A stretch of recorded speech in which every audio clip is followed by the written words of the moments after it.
وأحسن منك لم تر قط عيني وأجمل منك لم تلد النساء خلقت مبرأ من كل عيب خلقت مبرأ من كل عيب كأنك قد خلقت كما تشاء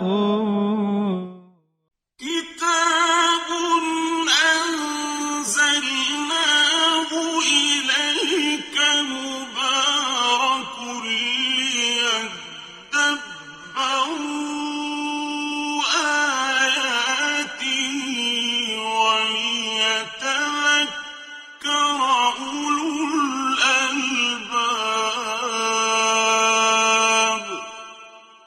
یہ کتاب برکت والی ہے جسے ہم نے آپ کی طرف نازل فرمایا ہے تاکہ دانش مند لوگ اس کی آیتوں میں غور و فکر کریں اور نصیحت حاصل کریں۔ اللہم صلی علی سیدنا محمد وعلی آل سیدنا محمد بعدد کل ذرۃ مئۃ الف الف مرۃ۔ سامعین و ناظرین اکرام، السلام علیکم ورحمۃ اللہ وبرکاتہ۔ سامعین اکرام، سورہ مومن آیت نمبر 64۔ آج کا موضوع، کیا اللہ تعالیٰ کو رب واحد تسلیم کرنے میں ہی ہماری نجات ہے؟ اس کے ساتھ سامعین اکرام آج کے سبق کا آغاز کرتے ہیں۔ سب سے پہلے گزشتہ سبق کا اعادہ ہوگا۔ كذلك يؤفك الذين كانوا بآيات الله يجحدون۔ اسی طرح وہ لوگ بہکے پھرتے تھے جو اللہ کی آیتوں کا انکار کیا کرتے تھے۔ سامعین کرام، سورہ مومن آیت نمبر 64، لفظی ترجمہ۔ اللہ الذی، اللہ تعالیٰ وہ ذات ہے، جعل لکم الارض قرارا، جس نے تمہارے لیے زمین کو رہنے کے قابل بنا دیا، جائے قرار، والسماء بنان، اور آسمان کو بمنزلہ چھت کے بنا دیا، وصورکم، اور تمہاری صورت گری کی، فاحسن صورکم، اور بہت اچھی تمہاری صورت بنائی، ورزقکم من الطیبات، اور تمہیں رزق دیا طیبات، پاک صاف۔ ذالکم اللہ ربکم، یہ اللہ تمہارا رب ہے، فتبارک اللہ رب العالمین، پس بہت بے حساب برکتوں والا ہے وہ کائنات کا رب۔ سامعین کرام، اللہ تعالیٰ کی نشانیوں کا تذکرہ ہو رہا ہے۔ مضمون بنیادی طور پہ توحید کا ہے، اور جس طرح مشرکین مکہ کو توحید کے سمجھانے کی ضرورت تھی، اسی طرح آج بھی سامعین کرام اسی طرح ہمیں آج توحید کو سمجھنے کی ضرورت ہے، کیونکہ اللہ تعالیٰ حقیقی طور پہ ہم اللہ تعالیٰ کو اپنا رب تسلیم نہیں کرتے۔ حقیقی طور پہ، لفظی طور پہ تو کرتے ہیں، لیکن حقیقی طور پہ ان دونوں میں کافی فرق ہوتا ہے۔ اور تو اللہ تعالیٰ ہمیں اپنی نشانیاں بتا رہا ہے۔ آج کی جو آیت ہے اس میں بھی اللہ تعالیٰ نے زمین، آسمان اور ہماری صورتوں کو اپنی یعنی قدرت کا شاہکار قرار دیا۔ سب سے پہلے جو اللہ تعالیٰ نشانی بیان کر، نشانیاں جو ہیں اس پہ سوچنے اور سمجھنے کی ضرورت ہے۔ یعنی یہ نہیں کہ آپ یہ کہیں کہ بھئی یہ تو مکی 590 میں اس کی یعنی یہ شان نزول ہے اور یہ ان مشرکوں کے لیے تھی، ایسی بات نہیں ہے۔ آپ کو میں بتا چکا ہوں سامعین کرام کہ ہم بھی تقریباً تاریکیوں میں ہیں، ہمیں حقیقت نہیں معلوم کہ اس دنیا کی حقیقت کیا ہے اور ہماری اپنی حقیقت کیا ہے، یہ ہمیں نہیں معلوم۔ اللہ تعالیٰ ہمیں بتا رہا ہے، ہمیں یہ بتا رہا ہے کہ میری دیکھو یہ نشانیاں ہیں۔ ذالکم اللہ ربکم، یہ اللہ تمہارا رب ہے۔ اور اگر آپ دیکھیں سامعین کرام، یہی الفاظ زیر زبر کے فرق کے بغیر آیت نمبر 62 میں اللہ تعالیٰ نے بیان کی ہیں ذالکم اللہ ربکم۔ اب پھر اللہ تعالیٰ ہمیں یہ بتا رہا ہے ذالکم اللہ ربکم، یہ اللہ تمہارا رب ہے۔ اور سامعین کرام دیکھیں، اگر ہم اپنی بیماری کو پکڑ لیں، کوئی بھی بیمار، یہ دیکھیں ڈاکٹر کے پاس جاتے ہیں، اب وہ آپ کا مختلف یعنی بسا اوقات یہ ہوتا ہے کہ بیماری پیچیدہ ہوتی ہے، تو وہ مختلف ٹیسٹ لکھ کے دیتا ہے، اور پھر ان ٹیسٹوں کے نتائج کے بعد جو ہے وہ بیماری کی تشخیص ہوتی ہے اور پھر اس کا علاج ہوتا ہے۔ یعنی جو قابل ڈاکٹر ہوتے ہیں عام طور پہ وہ آپ کے ٹیسٹ کرتے ہیں، خون کے ٹیسٹ کرتے ہیں، مختلف ٹیسٹ کرتے ہیں آپ کی تکالیف کے مطابق نا، تو آپ کی تکلیف کا بنیادی طور پہ پتہ لگایا جاتا ہے۔ ڈاکٹر جو ہے پتہ لگاتا ہے کہ بھئی اس کے جسم میں کہاں پہ خرابی ہے۔ سامنے کرام ہم بیمار تو ہیں، لیکن افسوس کی بات یہ ہے کہ ہمیں اپنی بیماری کا پتہ نہیں، اور اس سے بھی زیادہ افسوس کی بات یہ ہے کہ ہم اپنے آپ کو مکمل صحت مند تصور کرتے ہیں۔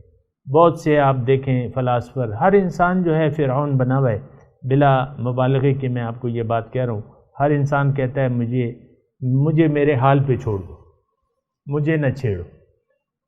تو اگر ایسی صورتحال ہے تو پھر تو دیکھیں ہمیں تو پھر کسی چیز کی ضرورت نہیں ہے، لیکن بات ایسی نہیں ہے۔ انسان اگرچہ خود پسندی میں مبتلا ہوتا ہے، لیکن اللہ تعالیٰ نے اس کے باوجود ہمارے لیے قرآنی ہدایت نامہ نازل کیا ہے، اور سب سے پہلے اس ہدایت نامے کو پہنچانے والا آیا ہے۔ ہدایت ایک انسان لے کے آتا ہے، یہ بھی ہماری سمجھ سے بالاتر ہے۔ بہرحال بہت سی ہمیں خرابیاں ہیں، لیکن یہ ہے کہ ذرا دیکھنا اور سمجھنا چاہیے۔ آج کی جو ہم نے آیت پڑھی ہے، اللہ الذی جعل لکم الارض قرارا، اب یہ میں نے آپ کو ابھی بتایا کہ یہ انسان کو اللہ تعالیٰ اپنی نشانیاں بتا رہے کہ دیکھو میری نشانیاں، اور آپ کو میں نے یہ سورت کے جو ابھی مضامین شروع ہوئے ہیں تو اس میں نے آپ کو بتایا تھا کہ دیکھیں ہمیں ضرورت ہے کہ ہمیں یعنی اللہ تعالیٰ کی توحید کو سمجھنے کی ضرورت ہے، اللہ تعالیٰ کی ربوبیت کو سمجھنے کی ضرورت ہے۔ ابھی جو میں نے آپ کے سامنے نقطہ پیش کیا تھا کہ ڈاکٹر جو ہے ٹیسٹ کراتا ہے اور پھر اس کا علاج ہوتا ہے۔ سب سے پہلے تو مریض کو اپنی بیماری کا احساس تو ہو، تبھی وہ ڈاکٹر کے پاس جاتا ہے۔ ابھی دیکھیں دین سے یعنی اجتماعی طور پہ یہ قوم جو ہے نہ دین کی ضرورت محسوس کرتی ہے، نہ اللہ والوں کی ضرورت محسوس کرتی ہے۔ آپ دیکھیں کیا اہمیت ہے ہماری نظر میں دین کی، قرآن کی اور اللہ والوں کی۔ اللہ والوں کی اپنی ایک حیثیت ہے سامعین کرام، وہ قرآن سے ثابت ہے کہ فَاسْأَلُوا أَهْلَ الذِّكْرِ إِن كُنتُمْ لَا تَعْلَمُونَ، تم اہل ذکر سے پوچھو اگر تمہیں معلوم نہیں ہے۔ انسان عام طور پہ سامعین کرام جاہل ہے، اس کو ہدایت کی ضرورت ہے، اس کو علم کی ضرورت ہے۔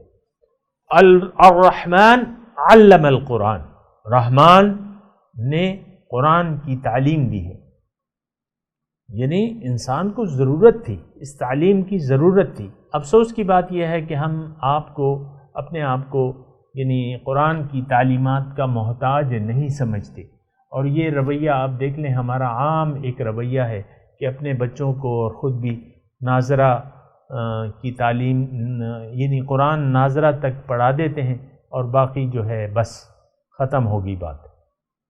اور جب ناظرہ بچہ پڑھ لیتا ہے تو آپ 2-4 دیگیں پکا کے اور کھانا کھلا کے بس خوشی منا کے فارغ ہو جاتے ہیں۔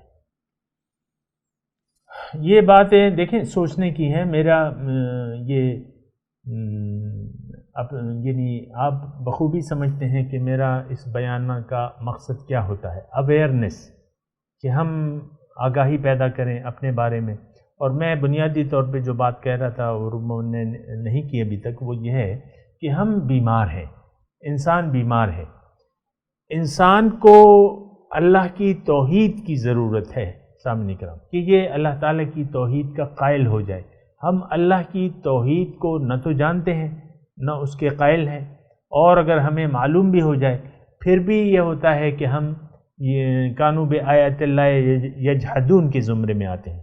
ہم میں سے اکثر لوگ جن کو قرآن کی حقانیت واضح ہو جاتی ہے، اس کائنات کی حقیقت واضح ہو جاتی ہے، پھر بھی وہ دیدہ دانستہ انکار کر دیتے ہیں۔ اب مثال کے طور پہ قریش مکہ نے کیا حضور صلی اللہ علیہ وسلم کی تعلیمات کو سمجھا نہیں تھا، سنا تھا اور سمجھ لیا تھا، لیکن اس کے باوجود جو تھے وہ انہوں نے دیدہ دانستہ انکار کی راہ اختیار کر لی۔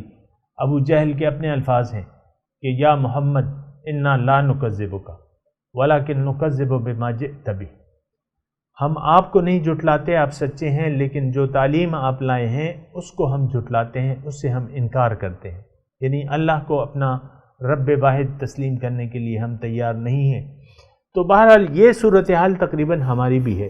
دیکھیں، میں آپ کو بہت آہستگی سے یہ بتا رہا ہوں کہ ایسی صورتحال، یعنی اس مرض کا ہم بھی خود نمائی اور خود پسندی، ہم میں سے ہر شخص اپنے آپ کو قرآنی ہدایت کا محتاج نہیں سمجھتا، اور پھر میں آپ کو یہ کہہ رہا ہوں کہ اللہ والوں کی بھی ہم ضرورت، عملی طور پہ ضرورت محسوس نہیں کرتے۔ ہاں ٹھیک ہے، ان کا نام لے لیں گے، احترام سے نام لے لیں گے اور ان کو سن لیں گے، بس اس کے بعد ختم ہوگی بات۔ ان کی تعلیمات پر عمل یا ان کے کہنے کے مطابق عمل کرنا نہیں، یہ ہمارا رویہ نہیں ہے، کیونکہ ہم الٹائے جا رہے ہیں، بہکائے جا رہے ہیں۔ اس کی میں نے وجوہات آپ کو بتا دی، لیکن بہرحال اللہ تعالیٰ اپنی نشانیاں بیان کر رہا ہے، اور اللہ تعالیٰ کی نشانیوں، یہ جو آیت آج اللہ تعالیٰ کی ہمیں یہ نشانیاں پتہ چل رہی ہیں، تو اس کا مطلب یہ ہے کہ ہم اللہ تعالیٰ کو اپنا رب واحد تسلیم کر لیں۔ یعنی یہ اس آج کی جو آیت ہے، آیت نمبر 64، اس کا خلاصہ، یعنی اس میں بحث یہ ہے، اور بحث اس لیے ہے کہ ہم اللہ کو اپنا رب واحد تسلیم کر لیں۔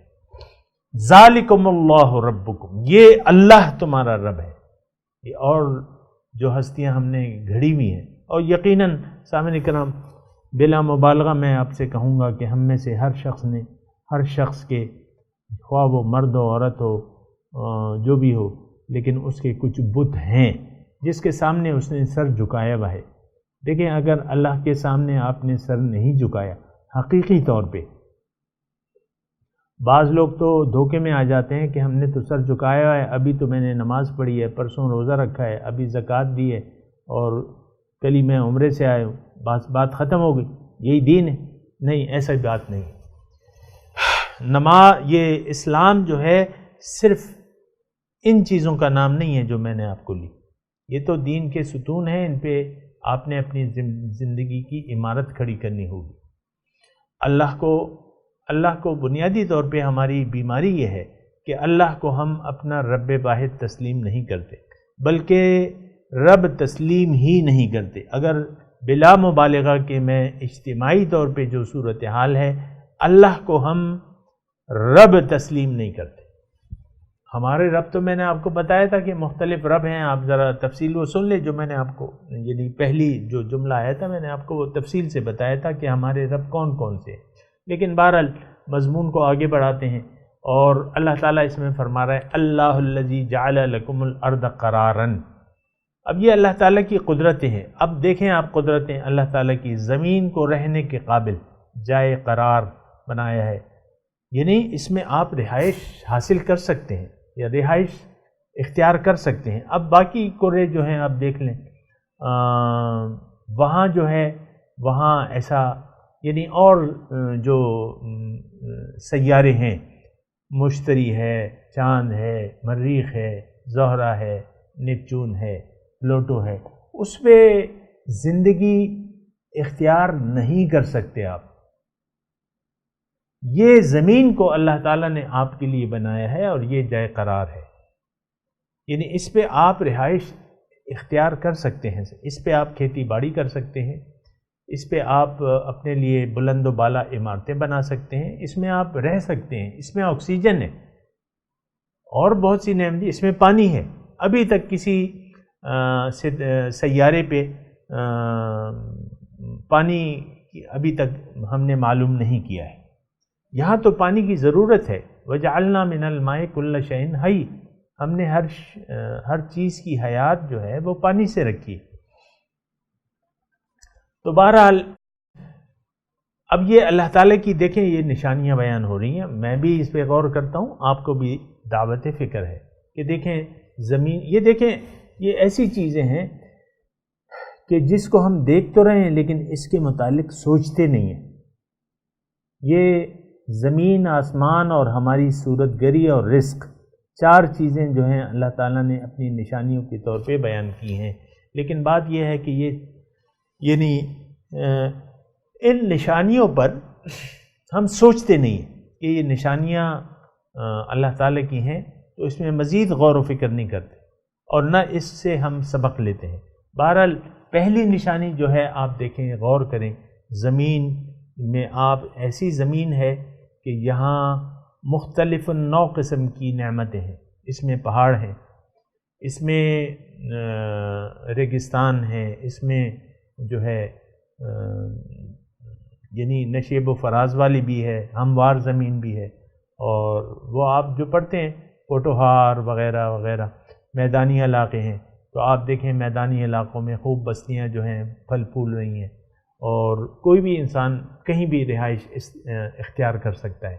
یہ زمین کی صفت ہے، اور اللہ تعالیٰ یعنی یہ ایک بہت بڑی نعمت ہے کہ زمین کو اللہ تعالیٰ نے رہائش کے قابل، رہنے کے قابل بنایا ہے۔ قرار کے الفاظ ہے نا، رہنے کے قابل۔ جعل لکم الارض، اب یہ دیکھیں نا، انسان سے براہ راست اللہ تعالیٰ مخاطب ہے۔ یہ تو اپنی جگہ ایک بہت بڑی بات ہے کہ اللہ ہم سے اس طریقے سے مخاطب ہے۔ اللہ الذی جعل لکم الارض قرارا، اب یہ انسان تو عام، یہ خطاب تو عام انسانیت سے ہے سامنے کرا۔ اللہ وہ ذات ہے جس نے بنایا ہے تمہارے لیے زمین کو جائے قرار، رہائش کے قابل۔ پھر والسماء بناء، اور آسمان کو بمنزلہ چھت۔ اب چھت کا دیکھیں، آپ کے کمرے کی چھت ہے، مثال کے طور پہ چھت بالکل صحیح لفظ ہے۔ چھت جو ہے وہ ہمیں کسی بھی چیز یعنی بارش سے بھی بچاتی ہے۔ اوپر سے اگر کوئی چیز کسی نے ہم پہ کوئی چیز پھینک دی تو اگر چھت ہو تو وہ چھت روک لے گی اس چیز کو۔ تو آسمان کو اللہ تعالیٰ نے بمنزلہ چھت کے بنایا ہے۔ اب آپ کو یہ معلوم ہے کہ ہزاروں لاکھوں کی تعداد میں شہابیے جو ہیں وہ ٹوٹ پھوٹ جو فضا میں ہوتی رہتی ہے، وہ فضا ہی میں ایک چھت اللہ تعالیٰ نے، چھت کی مثال ہے یہ یعنی یہ بیرونی فضا جو ہے، یہ زیادہ تفصیلات تو میں نہیں جانتا، فلکیات والے جانتے ہیں اور میرے سامعین میں سے جو اہل علم ہیں وہ بھی جانتے ہیں، لیکن ایک فضا ہے وہاں، یعنی زمین پر آتے آتے وہ چیزیں جو ہیں ختم ہو جاتی ہیں۔ ایک چھت ہے، چھت کی مثال اللہ تعالیٰ نے ہماری یہ بیرونی فضا جو ہے یہ بمنزلہ ایک چھت کے ہے۔ وَصَوَّرَكُمْ فَأَحْسَنَ صُوَرَكُمْ، اور ہماری صورت گری کی ہے اللہ تعالیٰ نے اور بہت اچھی۔ صورکم، تمہاری صورتیں بنائی ہیں۔ اب دیکھیں صورتیں، ہماری صورتیں اللہ تعالیٰ بنا رہا ہے، ظاہر ہے سامنے کرام۔ خلقت بیدی کے الفاظ آئے ہیں، شیطان سے اللہ تعالیٰ نے فرمایا کہ تم نے کیوں ایسی چیز کو سجدہ کرنے سے انکار کیا جس کو میں نے اپنے ہاتھوں سے بنایا ہے۔ سبحان اللہ، سب کہیں سبحان اللہ۔ تو ہماری صورت اللہ نے بنائی ہے۔ اس میں ایک نقطہ یہ ہے سامنے کرام کہ کبھی بھی اپنی صورت کو غیر مناسب قرار نہ دیں۔ مناسب ہے، ہر ایک کی صورت مناسب ہے، بس دیکھیں ظاہر صورتوں کا اعتبار نہیں ہوتا۔ ان اللہ لا ينظر الى صورکم واموالکم، اللہ تعالیٰ تمہاری صورتوں اور تمہارے مال کو نہیں دیکھتا۔ تو جب اللہ تعالیٰ اس پہ نظر نہیں کرتا تو آپ کو بھی اپنی مال اور اپنی صورت کو، یعنی نہ صورت پہ مغرور ہونا چاہیے اور نہ اپنی صورت کو کمتر، اس کو ڈیگریڈ کرنا چاہیے، کیونکہ یہ اللہ تعالیٰ نے اپنے ہاتھوں سے بنائی ہے۔ باقی تو تفصیلات ہیں، لیکن خلقت بیدیہ کے الفاظ میں نے اپنے ہاتھ سے اس کی صورت دی۔ فَأَحْسَنَ صُوَرَكُمْ، بہت اچھی صورت گری کی ہے۔ دیکھیں کائنات میں بہت سی چیزیں ہیں، لیکن انسان کی جو صورت اللہ تعالیٰ نے جسم بنایا ہے وہ انتہائی متناسب ہے اور بہت اچھا ہے۔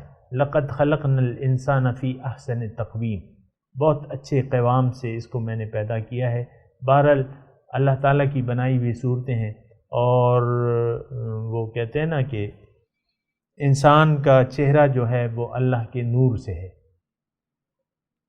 یعنی بہرحال چہرہ مرکزی ہے نا، تو اس میں اللہ تعالیٰ کا نور جو ہے وہ نورانی وہ جلوگر ہوتا ہے۔ بہرحال صورت گری وصورکم، تمہاری صورت گری کی ہے، بہت اچھی صورتیں تمہاری بنائی ہیں، ورزقکم من الطیبات۔ اب رزق کی بات ہے، ہم تو سوچتے سمجھتے نہیں ہیں نا، ہر ایک مخلوقات کے لیے اللہ تعالیٰ نے رزق دیے ہیں، لیکن جس طریقے سے اللہ تعالیٰ نے ہمارے رزق پیدا کیے ہیں، اور خاص طور پہ اللہ تعالیٰ کی جو وہ ہیں وہ سب چیزیں ہم استعمال کر رہے ہیں، پاک صاف چیزیں ہیں سامنے کرام۔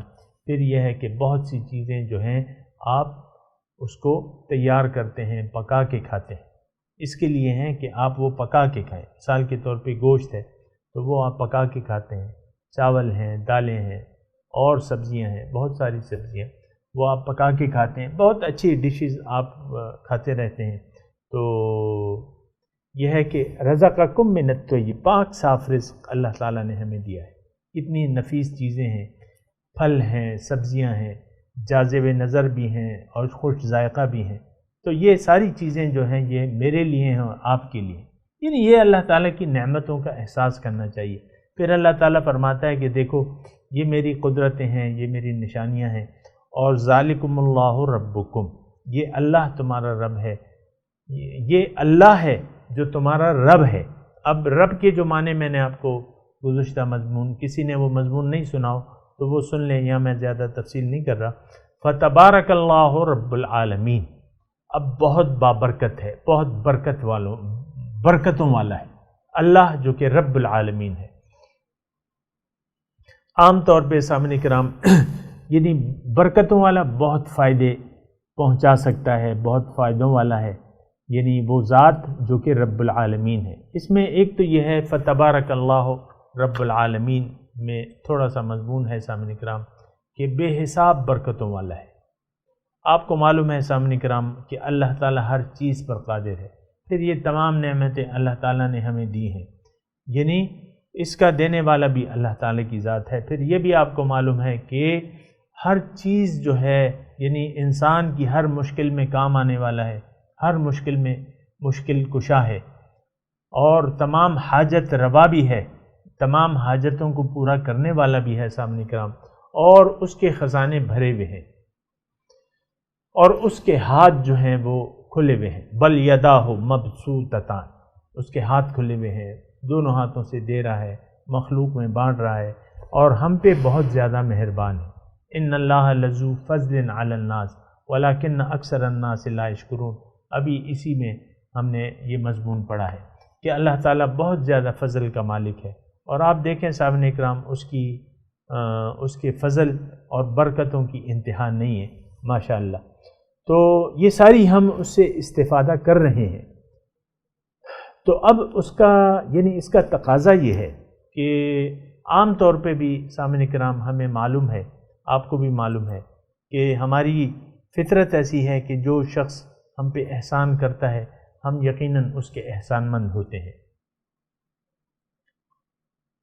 اس کے احسان مند ہوتے ہیں۔ اب یہ سارے احسانات کس کے ہیں؟ اللہ تعالیٰ کے ہیں۔ یہ جو بڑے بڑے احسانات ہیں، جعل لکم الارض قرارا والسماء بناء وصورکم ورزقکم من الطیبات، یہ سارے احسانات جو ہیں اللہ تعالیٰ کے ہیں، یہ برکتیں ہیں، یہ اللہ تعالیٰ کے فضل ہیں جو ہم پہ ہو رہے ہیں، انسانیت پر ہو رہے ہیں۔ تو اس کا تقاضا کیا ہے؟ اس کا تقاضا یہ ہے کہ ہم اللہ کے سامنے سر جھکا دیں، وہ بڑی برکتوں والی ذات ہے۔ تو دیکھیں اس میں ایک آدمی، یعنی مثال تو یہاں اتنی خاص نہیں بنتی لیکن میں دے دیتا ہوں کہ ایک آدمی آپ کے پڑوس میں، یعنی آپ عیالدار ہیں، کوئی بھی شخص ہو، ایک شخص عیالدار ہے اور اس کا گزر اوقات مشکل سے ہوتا ہے، لیکن اس کے محلے میں ایک اگر شخص ہے اور جو صبح بھی جاؤ تو صبح بھی نوازتا ہے، شام کو بھی نوازتا ہے، اور کوئی بھی اس کے در سے خالی نہیں جاتا، تو یقیناً یہ شخص جائے گا اس کے پاس اور اسی سے اپنی حاجات طلب کرے گا، کیونکہ باقی لوگ جو ہیں محلے میں جو اور لوگ ہیں وہ تو کنجوس ہیں، یہ ایک شخص جو ہے یہ بہت فیاض ہے، بہت مالدار ہے، بہت دینے والا ہے، تو یہ شخص جو ہے جاتا ہے اپنی حاجات اسی. یہ میں نے ایک مثال بیان کی. ہم جو ہے انسان جو ہے محتاج ہے. انتم الفقراء الی اللہ، اے لوگو تم فقیر ہو، تم محتاج ہو اللہ کے. اللہ کے سامنے ہم محتاج ہیں، اور یقیناً ہم محتاج ہیں سامعین کرام. اگرچہ وہ ہمیں نعمتیں دے رہے لیکن پھر بھی ہمیں اس کے فضل کی ضرورت ہے. تو اس نے اپنے فضل کے اسباب پیدا کر دیے ہیں. اس میں قرآن ہے، اس میں رسول ہے، اس میں اہل اللہ ہیں، اللہ والے ہیں. یہ سب اللہ تعالیٰ کا فضل ہے جو ہمارے درمیان موجود ہیں. تو اس سے ہمیں رجوع کرنا چاہیے اور فائدہ اٹھانا چاہیے، کیونکہ وہ بہت برکتوں والا ہے. یہ بھی قرآن بذات خود ایک برکت ہے، رسول کا آنا بذات خود ایک برکت ہے، اہل اللہ کی موجودگی ہمارے درمیان یہ بذات خود اللہ تعالیٰ کی فضل ہے، برکت ہے. تو اس پہ ہمیں خوش بھی ہونا چاہیے اور ان سے رجوع کرنا چاہیے. فتبارک اللہ رب العالمین، جو کہ تمام جہانوں کا پالنے والا ہے، یقیناً ہم پہ زیادہ متوجہ ہے، اس کی رحمتیں زیادہ متوجہ ہیں. میں تلاوت کرتا ہوں، میرے ساتھ دہرائیے. اعوذ باللہ من الشیطان الرجیم، بسم اللہ الرحمن الرحیم. اللہ الذی جعل لکم الارض قرارا والسماء بناء وصورکم فاحسن صورکم ورزقکم من الطیبات ذالکم اللہ ربکم فتبارک اللہ رب العالمین. ترجمہ سنا دیں. اللہ الذی جعل لکم الارض قرارا، اللہ تعالیٰ وہ ذات ہے جس نے بنایا ہے اے لوگو تمہارے لیے زمین کو رہنے کے قابل، والسماء بناء، آسمان کو بمنزلہ چھت بنا دیا، وصورکم، اور تمہاری صورت گری کی اس نے، فاحسن صورکم، اور تمہاری بہت اچھی صورتیں بنائی ہیں، ورزقکم من الطیبات، اور رزق دیا ہے اس نے تمہیں پاک صاف. ذالکم اللہ ربکم، یہ اللہ تمہارا رب ہے. فتبارک اللہ رب العالمین، بس بہت بابرکت ہے، برکتوں والا ہے اللہ جو کہ رب العالمین ہے. اب ان آیات کی تلاوت اور ترجمہ. اللہ الذي جعل لكم الأرض قرارا والسماء بناء وصوركم فأحسن صوركم ورزقكم من الطيبات ذلكم الله ربكم فتبارك الله رب العالمين. It is God who made the earth a habitat for you, and the sky a structure, and He designed you, and designed you well, and He provided you with the good things. Such is God, your Lord. So blessed is God, Lord of the worlds. سامعین کرام، اس کے ساتھ ہی آج کے درس کا وقت اختتام کو پہنچا. اگلے درس میں انشاءاللہ ملاقات ہوگی. وآخر دعوانا ان الحمدللہ رب العالمین، والسلام علیکم ورحمۃ اللہ وبرکاتہ.